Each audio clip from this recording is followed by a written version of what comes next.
So this week's question is from Janice. She's in my EB Fit Pullers group on Facebook.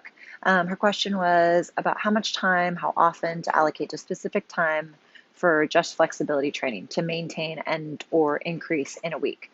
I get asked that question a lot, and it's a very popular one.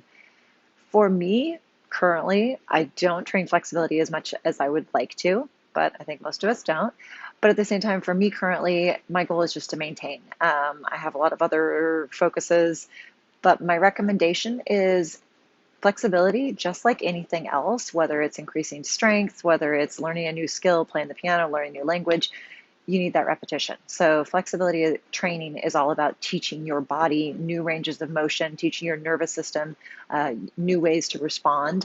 And if you're only doing that rarely, or infrequently or inconsistently, you're not going to see the results. And so then what tends to happen is people get frustrated and they give up before they reach their goals. So my encouragement to you is start with 1 day a week. I would rather that you're consistent 1 day a week than try doing 4 or 5 days a week and giving up on that after only a few weeks. So start with 1 day a week.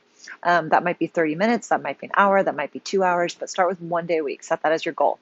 Then you can add on a second day of the week. I work with a few contortion groups. I have a few different contortion series that I run, and we do an hour and a half session once a week. I also encourage them to do at least one more on their own. But what I find out of a lot of them, in the beginning, that hour and a half a week might be their only session. But when they start training consistently, they're so inspired and encouraged by the results of that consistency that then on their own, they start adding in additional sessions. So my recommendation, start with 1 day. From there, on the second day, if that first one is consistent, it doesn't have to be long. So depending on what your goals are, if you want to be a contortionist, yes, you're going to have to train 5, 6, 7 days a week, making sure you give your body ample rest in between. But training 1 day a week is not going to get you to be a contortionist. Improving your flexibility 1 day a week definitely can. But at the same time, keep in mind, everyone's different. For some people, 1 day a week is enough. For some people, they need 2 or 3 days a week. But I can tell you the number one recommendation I give you is consistency. So for me, when I was actively pursuing my contortion and making progress going from zero back bend to a catch ankle, I was consistently stretching a minimum of 2 days a week. I would have one stretch session that would be sometimes 2 to 3 hours, going through an hour and a half of warm-up things, splits, all the standing splits, back bending, and then into all of the tricks, back bends through to chin stands, elbow stands, handstands, all of those kind of things that incorporate into back bending. And then I would have a second training day that might only be an hour and a half that I just went through just the basics. Didn't get into all the tricksy fun stuff. Just hip flexors, shoulders, upper back, splits, getting into my back bends. And then if I had time, I would also add an additional third day, but that didn't always happen. Currently, right now, I would say my flexibility schedule is I have a minimum of 1 day a week. It's usually about an hour and a half. I go through all the basics up to my back bends, and then I try to have a second day, but life sometimes gets in the way. Kids have ski team practice, ski races, or other work related or adulting things. It happens. So the second day doesn't always happen. So for me, I'm just trying to maintain right now because I'm also trying to do straps and pole and, there's that mom thing and work and other things. So like I said, for me right now, I'm happy with 1 day a week.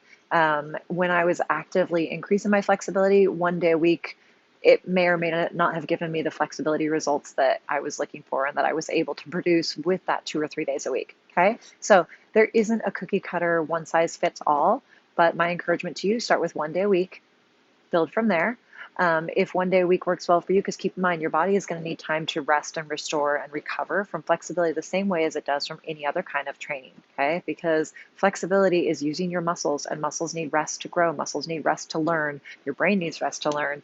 And flexibility is definitely hard on your body. It can be a fantastic thing on your body, but keep in mind, it is putting stress on your body, and you need to give your body time to recover from that. So 1 day a week, if you can add in a second day a week, absolutely. Keep in mind, not all flexibility training is created equal. I highly encourage you doing some research on some active flexibility. I do offer a couple of online workshops on splits, active flexibility on building your center split, your front split, vertical split, whichever you want to call it. Passive flexibility, I very rarely encourage, and in that it's only in small amounts here and there depending on what's going on, but your number one priority should be active flexibility. So few little tips here on flexibility, hopefully in answer to Janice's question. If you have additional questions on this thread, please feel free to throw those my way, leave them below. And if you have additional questions that you'd like me to answer in this video blog or future upcoming video blogs, definitely feel free to throw those in the comments and I would love to answer them. Thank you so much for watching.